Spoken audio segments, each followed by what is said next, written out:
أعوذ بالله من الشيطان الرجيم.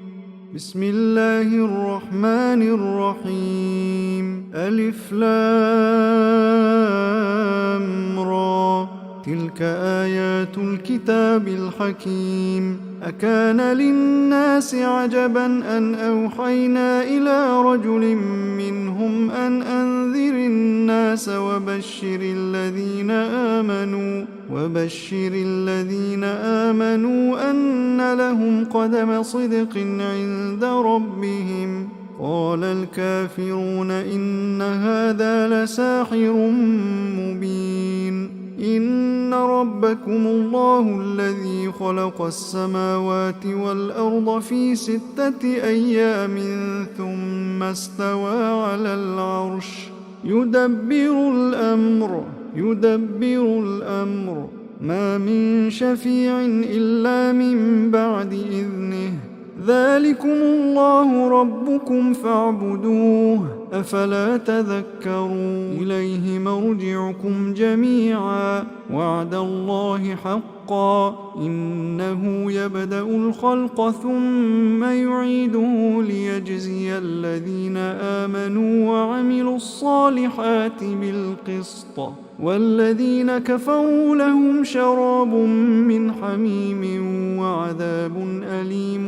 بما كانوا يكفرون. هو الذي جعل الشمس ضياء والقمر نورا وقدره منازل لتعلموا عدد السنين والحساب. ما خلق الله ذلك إلا بالحق، يفصل الآيات لقوم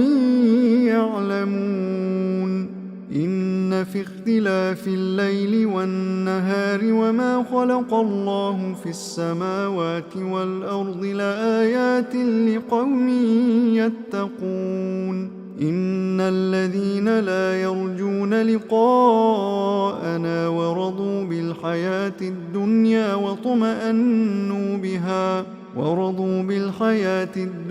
وطمأنوا بها والذين هم عن آياتنا غافلون، أولئك مأواهم النار بما كانوا يكسبون. إن الذين آمنوا وعملوا الصالحات يهديهم ربهم بإيمانهم، تجري من تحتهم الأنهار في جنات النعيم. دعواهم فيها سبحانك اللهم وتحيتهم فيها سلام، وآخر دعواهم أن الحمد لله رب العالمين. ولو يعجل الله للناس الشر استعجالهم بالخير لقضي إليهم أجلهم، فنذر الذين لا يرجون لقاءنا في طغيانهم يعمهون. وإذا مس الإنسان الضر دعانا لجنبه أو قاعدا أو قائما، فلما كشفنا عنه ضره مر كأن لم يدعنا إلى ضر مسه. كذلك زين للمسرفين ما كانوا يعملون. ولقد أهلكنا القرون من قبلكم لما ظلموا وجاءتهم رسلهم بالبينات وما كانوا ليؤمنوا، كذلك نجزي القوم المجرمين. ثم جعلناكم خلائف في الأرض من بعدهم لننظر كيف تعملون. وإذا تتلى عليهم آياتنا بينات قال الذين لا يرجون لقاء نأت بقرآن غير هذا أو بدله. قل ما يكون لي أن أبدله من تلقاء نفسي، إن أتبع إلا ما يوحى إلي، إني أخاف إن عصيت ربي عذاب يوم عظيم. قل لو شاء الله ما تلوته عليكم ولا أدراكم به فقد لبثت فيكم عمرا من قبله أفلا تعقلون فمن أظلم ممن افترى على الله كذبا أو كذب بآياته إنه لا يفلح المجرمون ويعبدون من دون الله ما لا يضرهم ولا ينفعهم ويقولون هؤلاء شفعاؤنا عند الله قل أتنبئون الله بما لا يعلم في السماوات ولا في الأرض سبحانه وتعالى عما يشركون وما كان الناس إلا أمة واحدة فاختلفوا ولولا كلمة سبقت من ربك لقضي بينهم فيما فيه يختلفون ويقولون لولا أنزل عليه آية من ربه فقل إنما الغيب لله فانتظروا إني معكم من المنتظرين وإذا أذقنا الناس رحمة من بعد ضراء مستهم إذا لهم مكر في آياتنا قل الله أسرع مكرا إن رسلنا يكتبون ما تمكرون هو الذي يسيركم في البر والبحر حتى إذا كنتم في الفلك وجرين بهم بريح طيبة وفرحوا بها جاءتها ريح عاصف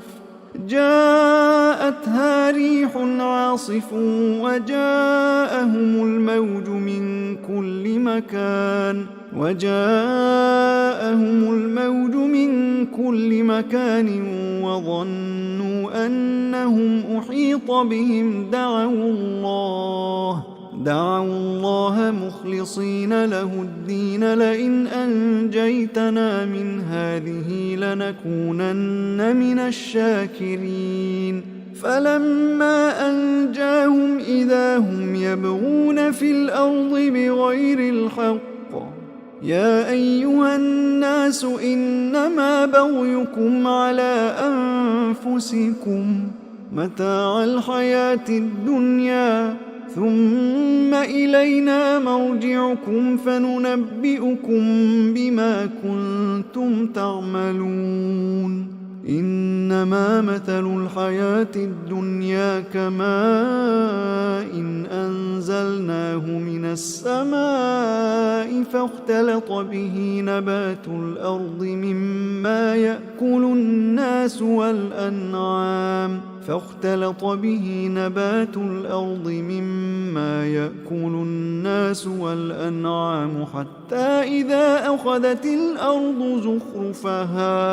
حتى إذا أخذت الأرض زخرفها وزينت وظن أهلها أنهم قادرون عليها أتاها أمرنا ليلا أو نهارا فجعلناها حصيدا كأن لم تغن بالأمس كذلك نفصل الآيات لقوم يتفكرون والله يدعو إلى دار السلام ويهدي من يشاء إلى صراط مستقيم للذين أحسنوا الحسنى وزيادة ولا يرهق وجوههم قتر ولا ذلة أولئك أصحاب الجنة هم فيها خالدون والذين كسبوا السيئات جزاء سيئة بمثلها وترهقهم ذلة ما لهم من الله من عاصم كأنما أغشيت وجوههم قطعا من الليل مظلما أولئك أصحاب النار هم فيها خالدون ويوم نحشرهم جميعا ثم نقول للذين أشركوا مكانكم أنتم وشركاؤكم فزيلنا بينهم وقال شركاؤهم ما كنتم إيانا تعبدون فكفى بالله شهيدا بيننا وبينكم إن كنا عن عبادتكم لغافلين هنالك تبلو كل نفس ما أسلفت وردوا إلى الله مولاهم الحق وضل عنهم ما كانوا يفترون قل من يرزقكم من السماء والأرض أم من يملك السمع والأبصار ومن يخرج الحي من الميت ويخرج الميت من الحي ومن يدبر الأمر فسيقولون الله فقل أفلا تتقون فذلكم الله ربكم الحق فماذا بعد الحق إلا الضلال فأنى تصرفون كذلك حقت كلمة ربك على الذين فسقوا أنهم لا يؤمنون قل هل من شركائكم من يبدأ الخلق ثم يعيده قل الله يبدأ الخلق ثم يعيده فأنى تؤفكون قل هل من شركائكم من يهدي إلى الحق قل الله يهدي للحق أفمن يهدي إلى الحق أحق أن يتبع أم من لا يهدي إلا أن يهدى فما لكم كيف تحكمون وما يتبع أكثرهم إلا ظنا إن الظن لا يغني من الحق شيئا إن الله عليم بما يفعلون وما كان هذا القرآن أن يفترى من دون الله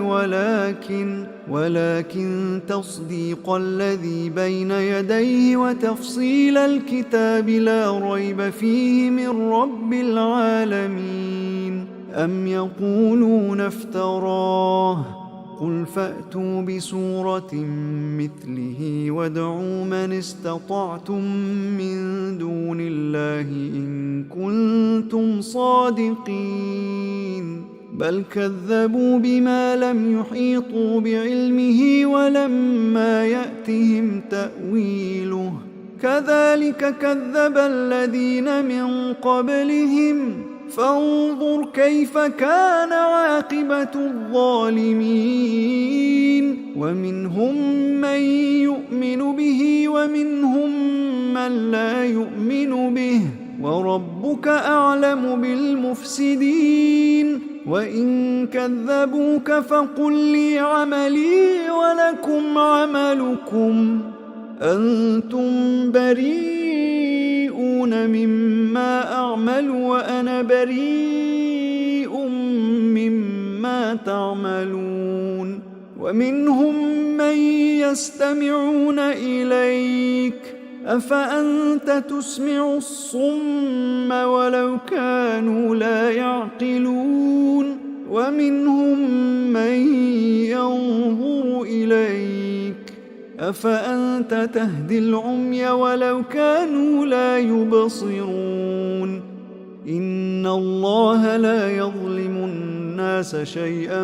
ولكن الناس أنفسهم يظلمون ويوم يحشرهم كأن لم يلبثوا إلا ساعة من النهار يتعارفون بينهم قد خسر الذين كذبوا بلقاء الله وما كانوا مهتدين وإما نرينك بعض الذي نعدهم أو نتوفينك فإلينا مرجعهم ثم الله شهيد على ما يفعلون ولكل أمة رسول فإذا جاء رسولهم قضي بينهم بالقسط وهم لا يظلمون ويقولون متى هذا الوعد إن كنتم صادقين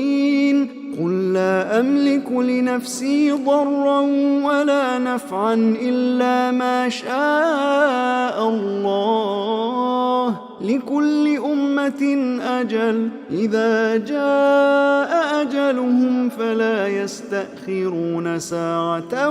ولا يستقدمون قل أرأيتم إن أتاكم عذابه بياتا أو نهارا ماذا يستعجل منه المجرمون أثم إذا ما وقع آمنتم به الآن وقد كنتم به تستعجلون ثم قيل للذين ظلموا ذوقوا عذاب الخلد هل تجزون إلا بما كنتم تكسبون ويستنبئونك أحق هو قل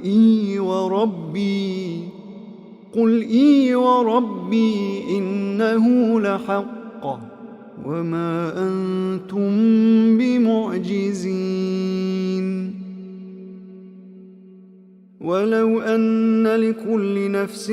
ظلمت ما في الأرض لافتدت به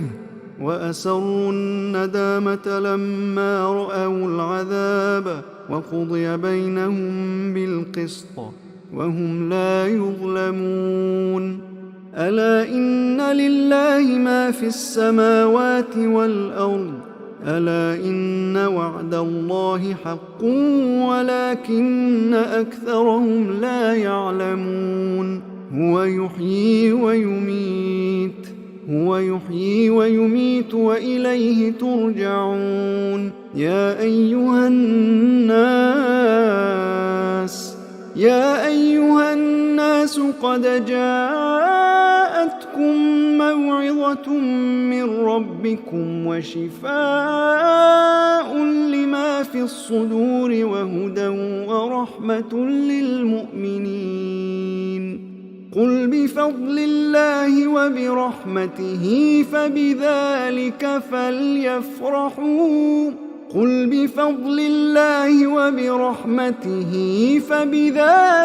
فليفرحوا هو خير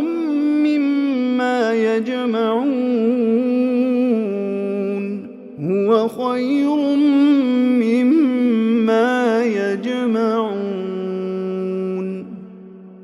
قل أرأيتم ما أنزل الله لكم من رزق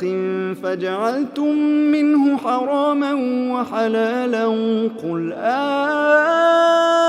الله أذن لكم أم على الله تفترون وما ظن الذين يفترون على الله الكذب يوم القيامة إن الله لذو فضل على الناس ولكن أكثرهم لا يشكرون وما تكون في شأن وما تتلو منه من قرآن ولا تعملون من عمل إلا كنا عليكم شهودا إذ تفيضون فيه وما يعزب عن ربك من مثقال ذرة في الأرض ولا في السماء ولا أصغر من ذلك ولا أكبر إلا في كتاب مبين ألا إن أولياء الله لا خوف عليهم ولا هم يحزنون الذين آمنوا وكانوا يتقون لهم البشرى في الحياة الدنيا وفي الآخرة لا تبديل لكلمات الله ذلك هو الفوز العظيم ولا يحزنك قولهم إن العزة لله جميعا هو السميع العليم ألا إن لله من في السماوات ومن في الأرض وما يتبع الذين يدعون من دون الله شركاء إن يتبعون إلا الظن وإن هم إلا يخرصون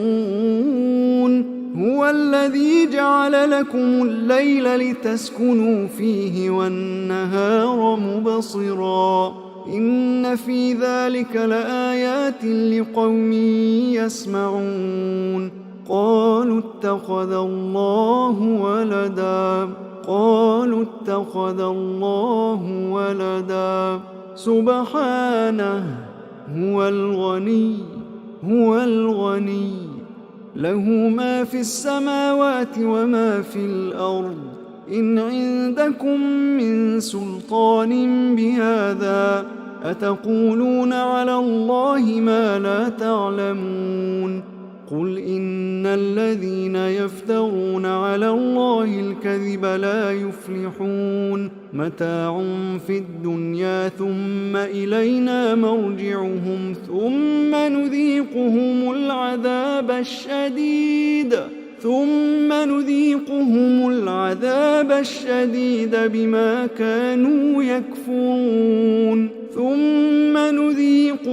العذاب الشديد بما كانوا يكفرون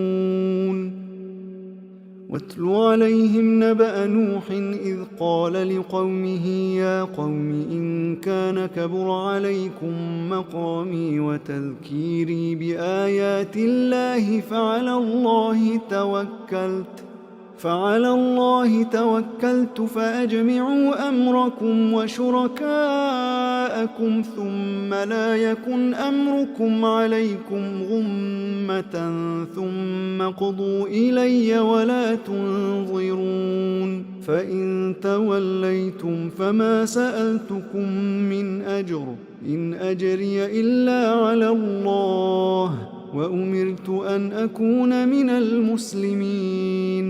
فكذبوه فنجيناه ومن معه في الفلك وجعلناهم خلائف وأغرقنا الذين كذبوا بآياتنا فانظر كيف كان عاقبة المنذرين ثم بعثنا من بعده رسلا إلى قومهم فجاءوهم بالبينات فما كانوا ليؤمنوا بما كذبوا به من قبل كذلك نطبع على قلوب المعتدين ثم بعثنا من بعدهم موسى وهارون إلى فرعون وملئه بآياتنا فاستكبروا وكانوا قوما مجرمين فلما جاءهم الحق من عندنا قالوا إن هذا لسحر مبين قال موسى أتقولون للحق لما جاءكم أسحر هذا ولا يفلح الساحرون قالوا أجئتنا لتلفتنا عما وجدنا عليه آباءنا وتكون لكما الكبرياء في الأرض وما نحن لكما بمؤمنين وقال فرعون ائتوني بكل ساحر عليم فلما جاء السحرة قال لهم موسى ألقوا ما أنتم ملقون فلما ألقوا قال موسى ما جئتم به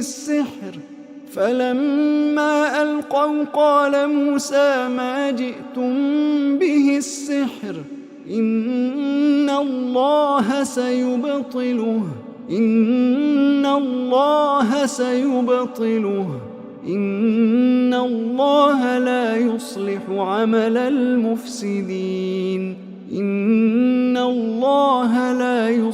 عمل المفسدين ويحق الله الحق بكلماته ولو كره المجرمون فما آمن لموسى إلا ذرية من قومه على خوف من فرعون وملئهم أن يفتنهم وإن فرعون لعال في الأرض وإنه لمن المسرفين وقال موسى يا قوم إن كنتم آمنتم بالله فعليه توكلوا إن كنتم مسلمين فقالوا على الله توكلنا ربنا لا تجعلنا فتنة للقوم الظالمين ونجنا برحمتك من القوم الكافرين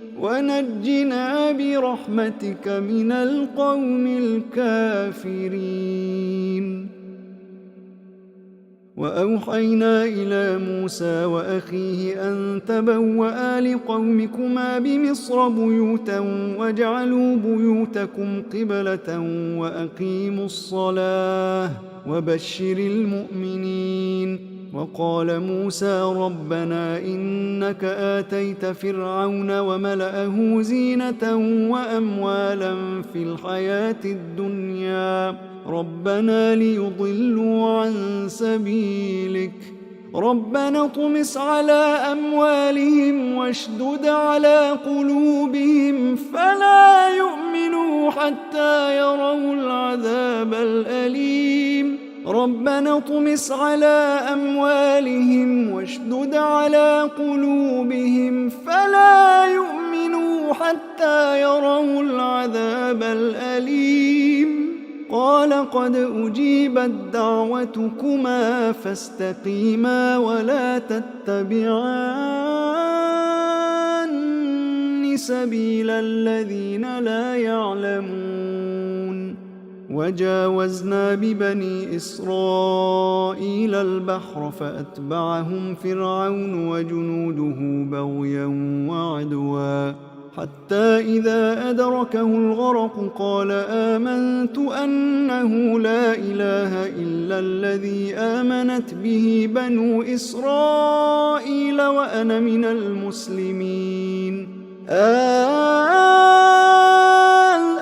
وقد عصيت قبل وكنت من المفسدين فاليوم ننجيك ببدنك لتكون لمن خلفك آية وإن كثيرا من الناس عن آياتنا لغافلون ولقد بوأنا بني إسرائيل مبوأ صدق ورزقناهم من الطيبات فما اختلفوا حتى جاءهم العلم إن ربك يقضي بينهم يوم القيامة فيما كانوا فيه يختلفون فإن كنت في شك مما أنزلنا إليك فاسأل الذين يقرؤون الكتاب من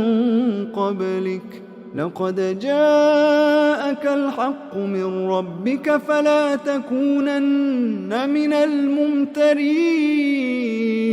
ولا تكونن من الذين كذبوا بآيات الله فتكون من الخاسرين إن الذين حقت عليهم كلمة ربك لا يؤمنون ولو جاءتهم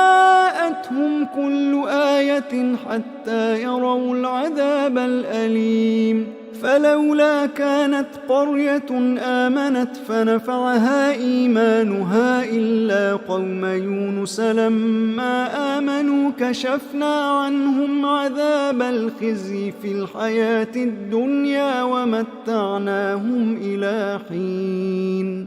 ولو شاء ربك لآمن من في الأرض كلهم جميعا أفأنت تكره الناس حتى يكونوا مؤمنين وما كان لنفس أن تؤمن إلا بإذن الله ويجعل الرجس على الذين لا يعقلون قل انظروا ماذا في السماوات والأرض وما تغني الآيات والنذر عن قوم لا يؤمنون فهل ينتظرون إلا مثل أيام الذين خلوا من قبلهم قل فانتظروا إني معكم من المنتظرين ثم ننجي رسلنا والذين آمنوا كذلك حقا علينا ننجي المؤمنين قل يا أيها الناس إن كنتم في شك من ديني فلا أعبد الذين تعبدون من دون الله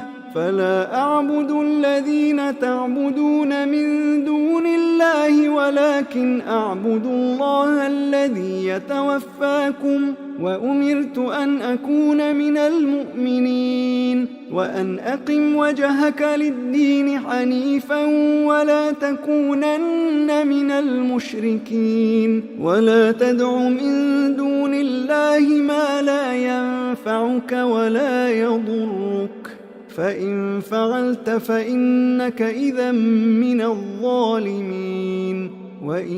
يمسسك الله بضر فلا كاشف له إلا هو وإن يردك بخير فلا راد لفضله يصيب به من يشاء من عباده وهو الغفور الرحيم قل يا أيها الناس قد جاءكم الحق من ربكم فمن اهتدى فإنما يهتدي لنفسه ومن ضل فإنما يضل عليها وما أنا عليكم بوكيل واتبع ما يوحى إليك واصبر حتى يحكم الله وهو خير الحاكمين.